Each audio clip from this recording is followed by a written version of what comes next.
Good day dear students. राजनीति विज्ञान द्वितीय वर्ष की क्लास में हम चर्चा कर रहे थे भारतीय संसद पर, और हमने देखा कि भारतीय संसद का गठन राष्ट्रपति, राज्यसभा और लोकसभा को मिलकर लोकसभा से मिलकर होता है। और इस संदर्भ में हमने राष्ट्रपति और राज्यसभा पर इससे पहले वाले वीडियो में चर्चा की। आज हम लोकसभा पर चर्चा करेंगे। लोकसभा भारतीय संसद का दूसरा सदन है और यह भारतीय जनता का प्रतिनिधित्व करने वाला सदन है। जहां हमने देखा कि राज्यसभा राज्यों का प्रतिनिधित्व संसद में करती है, वहीं लोकसभा भारतीय नागरिकों का प्रतिनिधित्व करने वाला सदन है। लोकसभा के सदस्यों की संख्या कितनी है? भारतीय संविधान के अनुसार लोकसभा के अधिकतम सदस्यों की संख्या 552 हो सकती है। यानी 552 से, वर्तमान व्यवस्था के अनुसार 552 से ज्यादा लोकसभा के सदस्य नहीं हो सकते। इन 552 में 530 सदस्य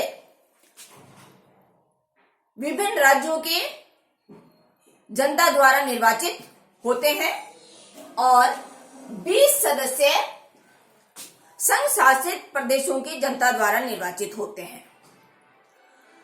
लोकसभा के 2 सदस्यों का मनोनयन होता है। अगर राष्ट्रपति को यह लगे कि लोकसभा में आंग्ल भारतीयों का समुचित प्रतिनिधित्व नहीं है, तो वह 2 आंग्ल भारतीयों का मनोनयन लोकसभा में कर सकता है। इस प्रकार 30 + 20 + 2 का आंकड़ा अधिकतम सदस्य संख्या हो सकता है। इससे ऊपर वर्तमान समय में लोकसभा के सदस्यों की संख्या नहीं हो सकती। वर्तमान में लोकसभा के सदस्यों की संख्या 545 है। 1971 की जनगणना के अनुसार लोकसभा सदस्यों की संख्या का निर्धारण होता है और उस समय लोकसभा के सदस्यों का प्रतिनिधित्व 10 लाख जनसंख्या पर एक प्रतिनिधि करता था। और वर्तमान में इसी व्यवस्था को आगे जारी रखते हुए यही व्यवस्था 2026 तक जारी रहेगी। यानी 2026 तक 1971 की जनसंख्या के अनुसार ही लोकसभा के सदस्यों का निर्वाचन किया जाएगा। लोकसभा के सदस्यों का निर्वाचन वयस्क मताधिकार की व्यापक निर्वाचन प्रणाली के द्वारा होता है। वयस्क मताधिकार का तात्पर्य है कि भारत का प्रत्येक वह नागरिक जिसने 18 वर्ष की आयु पूरी कर ली है और जो मतदाता के रूप में मतदाता सूची में पंजीकृत हो गया है, वह नागरिक लोकसभा सदस्यों के निर्वाचन में भागीदारी निभाएगा, निर्वाचन में मतदान करेगा। और इन वयस्क मताधिकार के आधार पर लोकसभा सदस्यों का निर्वाचन प्रत्यक्ष निर्वाचन प्रणाली के द्वारा होता है। लोकसभा का सदस्य बनने के लिए योग्यताएं क्या क्या हो?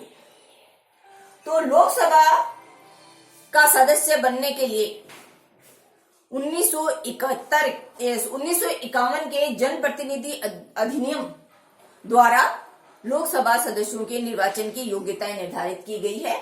इसके अनुसार लोकसभा सदस्य बनने के लिए सबसे पहली जरूरत है कि भारत का उम्मीदवार भारत का नागरिक हो, वह 25 वर्ष की आयु पूरी कर चुका हो, भारत सरकार या राज्य सरकार में किसी भी लाभकारी पद पर आसीन ना हो, न्यायालय द्वारा वह पागल या दिवालिया घोषित ना किया गया हो, या न्यायालय ने उसे कदाचार, भ्रष्टाचार जैसे किसी मामले में अपराधी घोषित न किया हो और उसे 2 वर्ष की से ज्यादा की सजा ना हुई हो, वह मतदाता सूची में, अपने निर्वाचन क्षेत्र की मतदाता सूची में पंजीकृत हो। इसी तरह इसी के अंतर्गत 1951 के जनप्रतिनिधि अधिनियम द्वारा ऐसे व्यक्ति को लोकसभा का सदस्य बनने से निर्योग्य घोषित किया गया है जो कि आतंकवादी गतिविधियों में लिप्त पाया गया हो, अथवा जो तस्करी के मामले में पकड़ा गया हो, अथवा जमाखोरी और मुनाफाखोरी जैसे काम उसने किए हो, खाद्य पदार्थों और दवाइयों में मिलावट के जुर्म में या मिलावट करते हुए वह पाया गया हो, ऐसा व्यक्ति भी लोकसभा का सदस्य निर्वाचित नहीं हो सकता। उसको इस संबंध में लोकसभा सदस्य से बनने हेतु निर्योग्य घोषित कर दिया गया है। लोकसभा का कार्यकाल सामान्यतः 5 वर्ष का होता है, किंतु 42वें संविधान संशोधन के द्वारा, जो कि 1976 में लागू हुआ था, उसके द्वारा लोकसभा का कार्यकाल 6 वर्ष कर दिया गया। लेकिन पुनः 44वें संविधान संशोधन द्वारा पुनः लोकसभा का कार्यकाल 5 वर्ष के लिए कर दिया गया है और वर्तमान में लोकसभा का कार्यकाल 5 वर्ष ही है। राष्ट्रपति समय से पूर्व भी लोकसभा को भंग कर सकता है। अगर कोई सदस्य बिना बताए सदन में 60 दिन से अधिक समय तक अनुपस्थित रहता है तो उस सदस्य को लोकसभा की सदस्यता से मुक्त कर दिया जाता है, उसको अयोग्य घोषित कर दिया जाता है, उसकी सीट रिक्त मानी जाती है। लोकसभा के अधिवेशन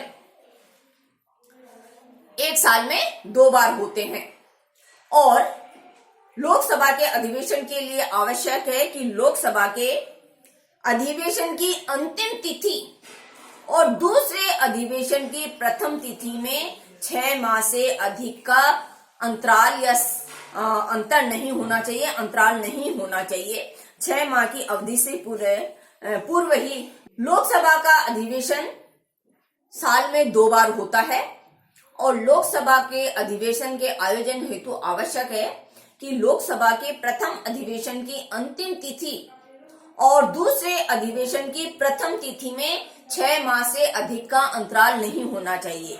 यानी 2 अधिवेशनों के मध्य 6 महीने से ज्यादा का समय नहीं होना चाहिए। 6 महीने से पहले ही लोकसभा का अधिवेशन आयोजित किया जाना आवश्यक है। संसद की बैठकों के लिए दोनों सदनों की गणपूर्ति की व्यवस्था इस तरह की गई है कि दोनों सदनों के कुल सदस्यों के 1/10 सदस्यों की उपस्थिति बैठक के लिए आवश्यक है। यानी प्रत्येक सदन के कुल सदस्यों के का 10वां भाग, कुल सदस्यों के 10वां भाग बैठकों के लिए आवश्यक है। इसकी अनुपस्थिति में या इसके अभाव में संसद की या लोकसभा की या राज्यसभा की दोनों की ही बैठकों का आयोजन नहीं किया जा सकता। संसद सदस्यों के विशेषाधिकार और वेतन। संसद के सदस्य अपने कर्तव्यों का उचित निर्वहन कर सके, इसके लिए संसद के सदस्यों को कुछ विशेषाधिकार प्रदान किए गए हैं। ये विशेषाधिकार कौन कौन से हैं? पहला है, संसद के नियमों और आदेशों के अधीन रहते हुए संसद में विचार विमर्श के दौरान विचार अभिव्यक्ति की पूरी स्वतंत्रता संसद के सदस्यों को दी गई है। यानी संसद के सदस्य लोकसभा या राज्यसभा दोनों पर ये लागू होता है कि ये सदस्य अपने किसी भी मुद्दे पर विचार विमर्श करते हुए जो विचार व्यक्त करते हैं, उन विचारों के विरुद्ध किसी भी न्यायालय में कोई मुकदमा दायर नहीं किया जा सकता। संसद के सदस्य अपने विचार खुलकर यहां व्यक्त कर सकते हैं। दूसरा विशेषाधिकार संसद के सदस्यों को यह दिया गया है कि संसद का अधिवेशन प्रारंभ होने से 40 दिन पूर्व और अधिवेशन समाप्त होने के 40 दिन बाद तक संसद के किसी भी सदस्य को किसी मामले में गिरफ्तार नहीं किया जा सकता। यहां इसका एक अपवाद है कि अगर संसद के सदस्य के विरुद्ध फौजदारी मामला हो तो उस सदस्य को गिरफ्तार किया जा सकता है, लेकिन इस गिरफ्तारी की तुरंत सूचना संबंधित सदन के अध्यक्ष को देना अनिवार्य है। फौजदारी मामलों में गिरफ्तारी हो सकती है, दीवानी मामलों में 40 दिन, संसद के अधिवेशन के 40 दिन पूर्व और 40 दिन बाद तक संसद के किसी सदस्य को गिरफ्तार नहीं किया जा सकता। संसद के सदस्यों को तीसरा विशेषाधिकार प्राप्त यह है कि संसद के सदस्यों को विधि के अनुसार या संसद अपनी विधि के अनुसार संसद के सदस्यों को कुछ विशेष या अन्य विशेषाधिकार और उन्मुक्तियां प्रदान कर सकती है। संसद के सदस्यों का वेतन और भत्ते संसद की विधि द्वारा संसदीय विधि के नियमानुसार तय किए जाते हैं, जो समय समय पर परिवर्तित होते रहते हैं। संसद के सदस्यों को अन्य कई सुविधाएं भी प्राप्त होती है और उन्हें कई तरह के वेतन भत्ते भी दिए जाते हैं। संसद के सदस्यों को प्रथम श्रेणी में मुफ्त रेल यात्रा करने का अधिकार प्राप्त होता है। अभी वर्तमान में संसद के सदस्यों के लिए पेंशन का भी प्रावधान कर दिया गया है। अब संसद के सदस्यों को पेंशन भी दी जाती है। इस प्रकार संसद के सदस्यों को विशेष अधिकार और उन्मुक्तियां प्रदान की जाती है, जिनके लिए वे किसी तरह का उनका उत्तरदायित्व इस संबंध में कम से कम संसद में विचार अभिव्यक्ति के मामले में नहीं रहता और संसद के नियमानुसार वे कार्य संपादित करते हैं, तो उनके विरुद्ध उन्हें कई तरह के विशेषाधिकार प्राप्त होते हैं, उनका वे उपयोग कर सकते हैं।